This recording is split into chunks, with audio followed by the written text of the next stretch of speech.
Great Debaters Contest is brought to you by Safaricom M-Pesa.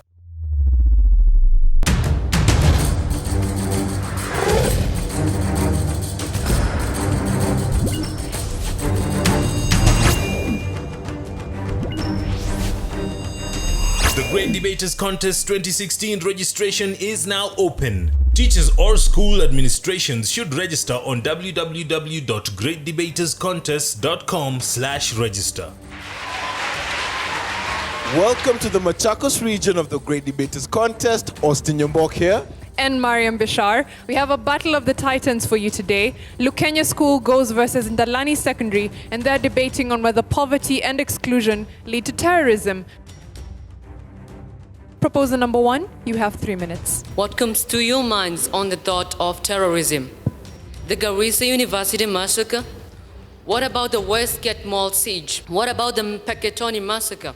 Yeah, all those do come to your mind. And it makes me want to cry thinking of all these bad things happening to our societies in terms of evils. These evils in terms of murders. The murders come as a result of terrorism. Now, the main question that will arise from this is why the murders? Why the terrorism? Now, to answer this question, why, is Calvin Musyoki greeting you all coming from Ndalani Secondary School. I propose the motion that states poverty and exclusion leads to terrorism.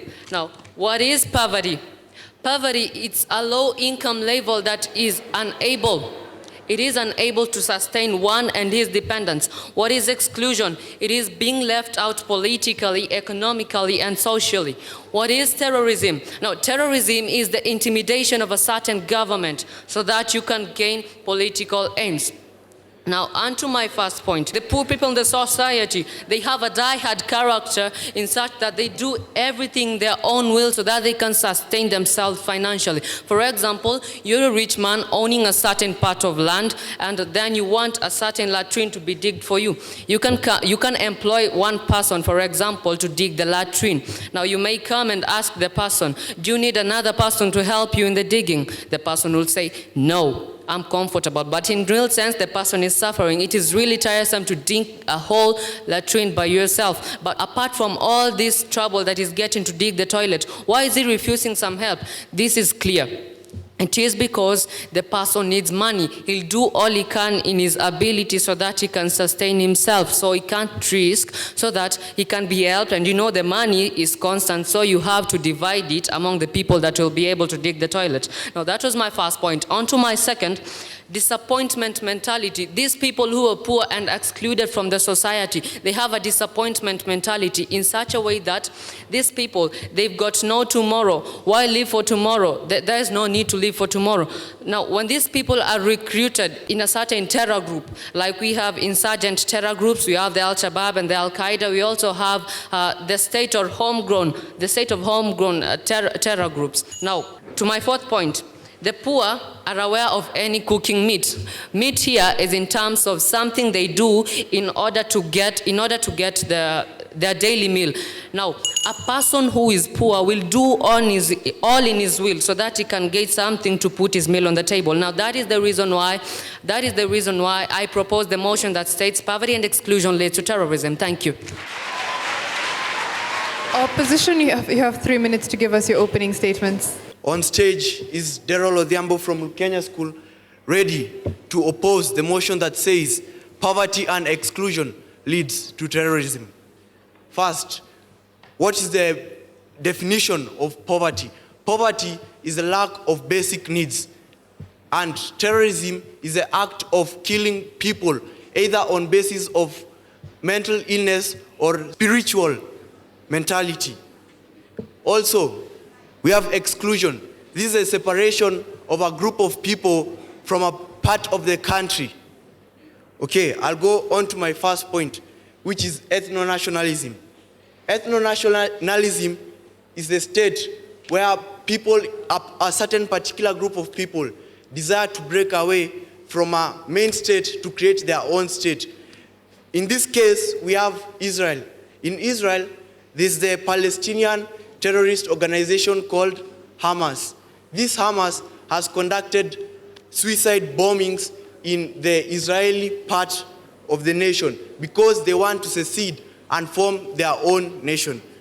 My second point, religious extremism. Most terror attacks carried out by the IS, Islamic State, the Al-Qaeda, and Boko Haram are based on the Wahhabi ideology. This ideology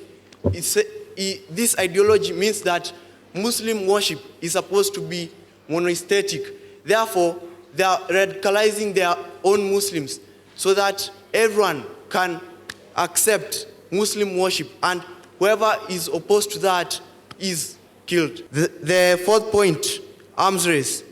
We have nations like North Korea. This nation is not a poor nation. It's a very, very rich nation. But it's the greatest terror threat in the world currently. If you follow international news, you have watched that North Korea has been conducting tests on their hydrogen bombs in open waters. They do not regard humanity.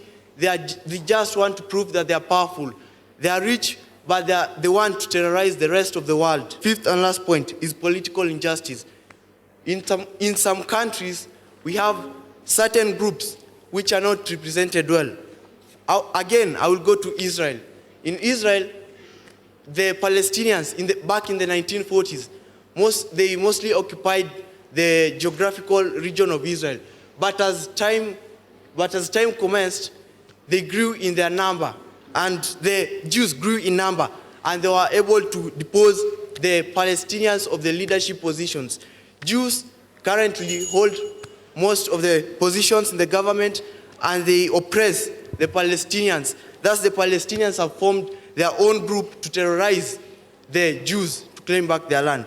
Those few points, I'd like us to agree that poverty and exclusion are not the only factors leading to terrorism. Thank you. We'll hear rebuttals now, beginning with Ndalani Secondary. You have 3 minutes. The mention of terrorism reverses to our minds the attack of the World Trade Organization in America. Back at our home, we remember the 7th 1998 attack. We also remember the Westgate attack. We also do remember the Garissa University attack. Esther Keva from Ndalani Secondary School proposing the motion that states poverty and exclusion leads to terrorism. I would first like to oppose these people by saying that these Muslims are excluded. They are excluded from the society. That's why they form the terror gang people to perform the terrorism attacks. On to my first point, enmity between the poor and the rich. What do I have to say about this? The poor, they want to be in the same social class as the rich people. Actually, the poor people don't think about the future. They think about the present. That's why if they are promised 5 million by the terror people, what will my dad do? He has no other option other than joining the terrorism attacks. On my second point, lack of sense of owning. The poor people have nothing to own of their own. They have nothing to be proud of. So if there is these attacks, they don't see anything that they are losing. So what do I have to mean about this? We poor people have the interest in law and order in our country. That's why we join the terror groups so that we feel like we are excluded from the community. And my third point is about exclusion. If I am excluded from my country activities, if I am excluded from participating in political activities, if I am excluded from giving out my views about my country, what should I do? I should go to another country, at a place that people will love me, at a place that I'll feel loved, I will feel respected, I need to feel recognized. What will I do? I'll go to the people who are forming the terror gangs, and I will join them because they tell me that they will love me because they're going to train me to do what they want, the activities that they do most. So they are going to motivate me that yes, I am capable. Thank you. Lukenya, you have 3 minutes for your rebuttal. I am Anthony Ndishu, coming here to oppose the motion that states poverty and exclusion lead to terrorism. I'll first begin by opposing the proposer's points. First of all, when they opposed our point saying Islam affects terrorism, Muslims are not excluded. Why? We have two branches of Islam. We have Islam, the religion, and Islamism. Islam is a religion where they worship Allah. Islamism is where the Muslims who practice Islamism feel that their religion is superior to others, to Christian, to paganism, to Hinduism, and all other religions in the world. Hence, try to impose their own culture and beliefs on other people through violence. So indeed, when they believe that jihad is a holy war, it's not a Muslim, but it's a Muslim practicing Islamism. Jihad is the holy war, as I stated earlier. So jihadists are promised that if you go and bomb a place, or if you carry out a terror attack, you will die and you'll go to heaven straight away. You're also promised 72 virgins. This is known as radicalization. He also talked about the Garissa attack. You may be misinformed, but the orchestrator of the Garissa attacks was actually a lawyer, studied in Wami, one of the top Muslim schools in Kenya, went to University of Nairobi, one of the top universities in Eastern Africa, and was a fully qualified and registered lawyer. So why would he live a lucrative career as a lawyer and go to carry out a terror attack on a university? So why would he attack a university? This is because he's radicalized. Third, selfishness. First proposer talked a point about a man refusing help to dig a certain hole. Is this really as a sense of poverty or selfishness or even ability? This man may believe in himself. He may know, I am able by myself to dig this hole 10 foot deep. He knows that if given a certain amount of days, a certain amount of time, I, myself, will be able to dig this hole. Hence, I do not need help. It's not a matter of money. It's not a matter of splitting payments. You mentioned rich people. I believe rich people spend money to make money. Hence, being a rich person, he will not mind paying two people. Another thing is the 9/11. The second proposer mentioned 9/11. A research conducted by the CIA concluded that terrorism does not come from poverty or even exclusion. But instead, poverty comes from rich people who believe that violence makes the world a better place, who believe that by violence they're able to make a statement to the society. Hence, I believe that poverty and exclusion are not, definitely not, factors that lead to terrorism. But there are many other factors that lead to terrorism. Thank you. The Great Debaters Contest 2016 registration is now open. Teachers or school administrations should register on www.greatdebaterscontest.com/register.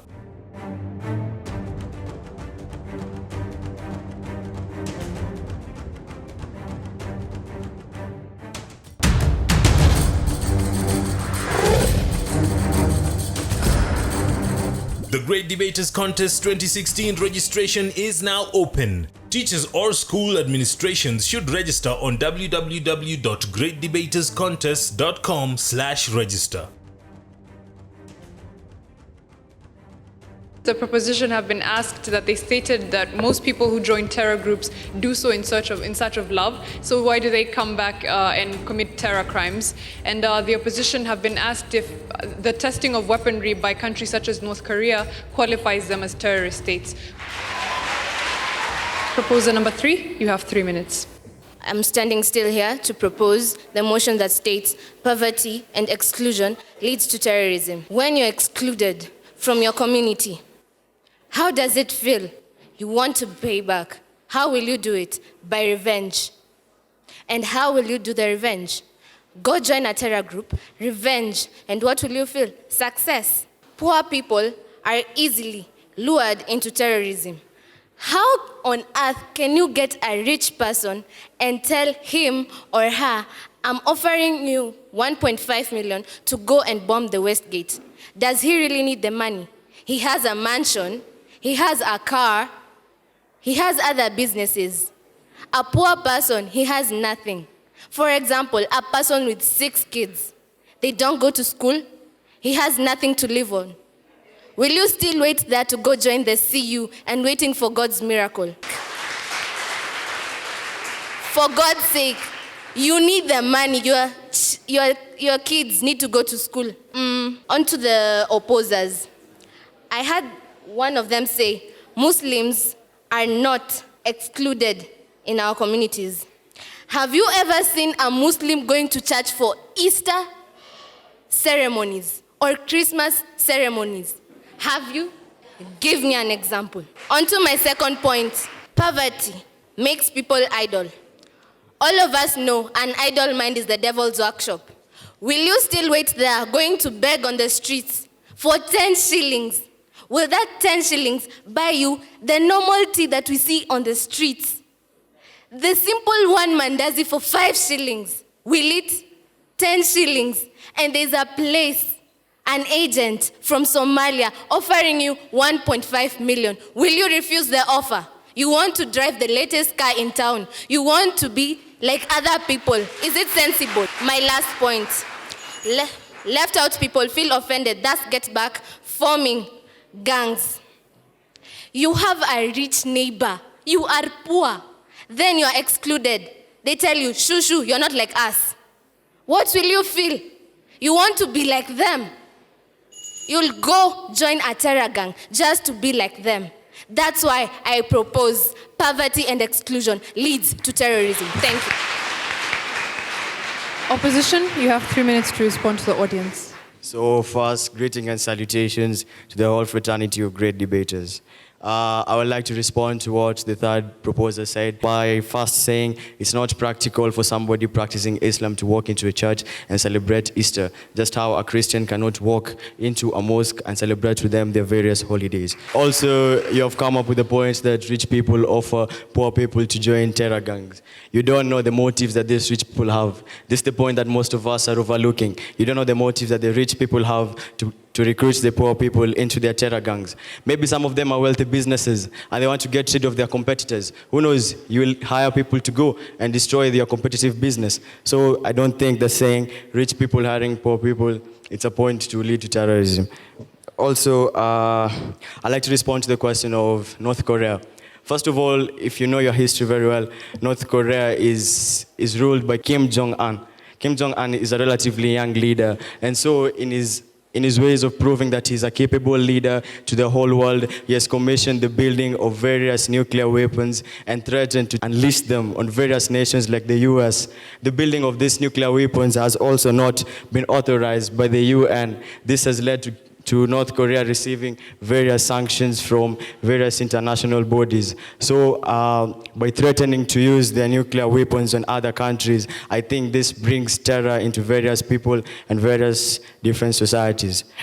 I would also like to state that some of these terror groups, for example, Al-Qaeda, have built schools and various public amenities in their countries. How can they commission the building of various public amenities to serve the society if they're poor? They also have extensive networks with the highest, most modern technology, including biometrics with voice screening, and some of them have even lawyers and doctors in their own network. So how can they manage to pay all these people if these people are poor? I do not think these are relevant points to push towards the motion that poverty and exclusion indeed do lead to terrorism. Thank you.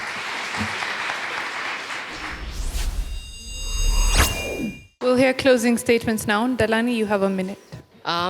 For my closing statement will be in form of a question. Now, why are the minorities still considered even though it is the majority who rule in a certain state because of democracy? Now, that question is self-explanatory, but I will explain it. It is because the government is afraid of what the minority group might do because they have been excluded, they have been put apart, even though it's the majority who are supposed to rule. Now, to neutralize that, we find that the government considers the minority even though it is not them who are supposed to rule. And for your question, you say that it is irrelevant to say that the Al-Shabaab are going to, for example, are going to pay poor people from our country. Did you know that it is the Arabic-rich countries that support the Al-Shabaab in Somalia? They are the same. They are the same nations who support Al-Qaeda. Thank you.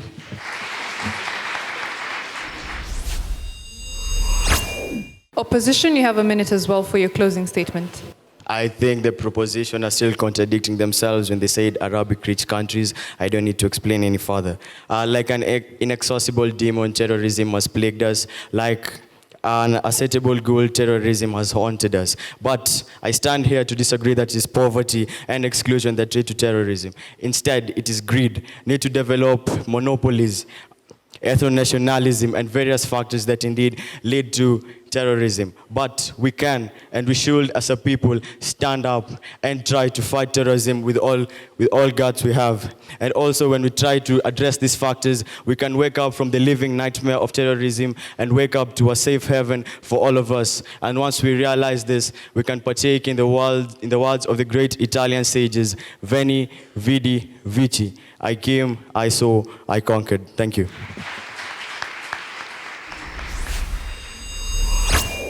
Daryl, you say that poverty and exclusion is not really the reason, and you raise serious issues like ethno-nationalism, and you take us to Israel. Good example, and you give us example of Hamas. You talk about religious extremism, and you talk about radicalism. You take us to North Korea, and you say that it's one of the richest countries, yes, but they are perpetrators of these particular acts. Talk about political injustice, bring Israel on board. I mean, I just loved listening to you from the time you started to the time you ended. Possibly what was lacking is validation, source citation. Anthony, a very keen listener, thoroughgoing critique. I mean, you really cross-examined what your opponent said, and at one point I thought you have watered down everything they had said. You know, cross-examination on the issue of Garissa attack, and say it is not the brainchild of a poor person, it's the brainchild of a rich guy. He's a lawyer, actually. But the problem here is source citation again. You know, if you could only validate your source, then it could be more appealing. The icing on the cake was the 9/11 report, and you took us to CIA report. You talked about poverty, the fact that they say that poverty is not really the cause of terrorism, but there are other factors. Well-read and content-based rebuttal. I gave you your marks for that. And Ken, again, very interesting debater. Let me tell you why I liked your presentation. You take us to the motive of the rich. You take us to the realm of the psychic and say, if we want to understand terrorism, let us ignore the superficial elements that we see. Let us go into the realm of the mind. Look at the motive, what motivates an action. And I thought that is a high level of debating. The only problem maybe you have is execution, which you can also work on. And the fact that we have professionals in these terror groups is an indication that poverty is not the cause, but most of them have their jobs, they are rich, they are earning good money, but they end up in these particular activities. Beautiful way to sum up your argument, and I love the ending. I came, I saw, I conquered. Calvin, you're a good speaker, and you appeal to the audience. However, I wanted to hear the offers that that are there that really attract this particular poor and marginalized people that you're talking about that are led towards joining the terror groups. Are there any examples that exist of someone who said, listen, these people are offering me this amount of money vis-a-vis what I earn now? So if you had an example, and they're there in the dailies, if you just researched on that, you could have found such. So it's good to quote such examples. It would, and this cuts across to everybody in the team. That would have validated your team submissions. When you come to your ending as well, I would say it was fair. However, you end up making a straight statement when you say that Arabic nations support the terror groups. Some will say, no, we don't do that. So it was good also to validate that. So that was a straight statement. If you had facts, it would have been better, all right? For Esther, a good speaker as well, you know, but you don't come and say, I want to oppose these people. Which people? Just call them with the debate terms that we have. So, of course, don't mislead the audience as well by rephrasing the opponent's submissions. They didn't refer to, in their submissions, to Muslims. They talked about religious extremism, and that exactly was Calvin. He talked about, you know, religious extremism, and he was not trying to entirely talk of the entire religion of Islam, okay? So it's good for you to also counter-attack based on that. Good speaker, though. Rachel, I would say, you know, you also gave your best. You know, I would say fair mastery of language as well.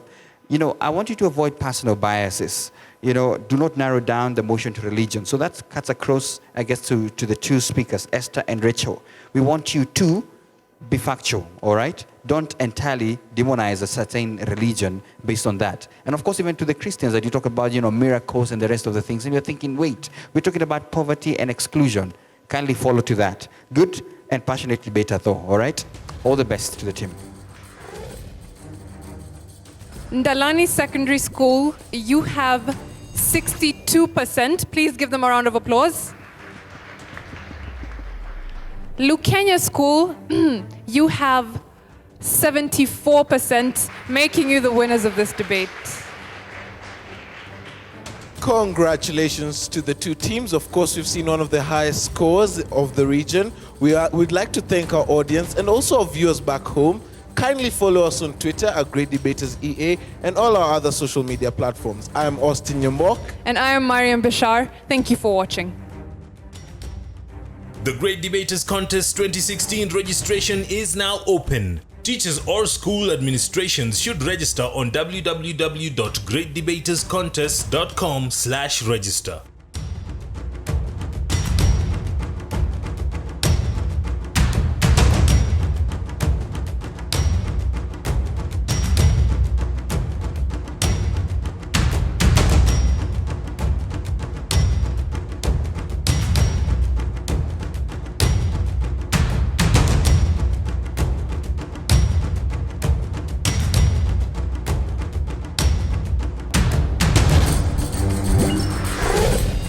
The Great Debaters Contest was brought to you by Safaricom M-Pesa.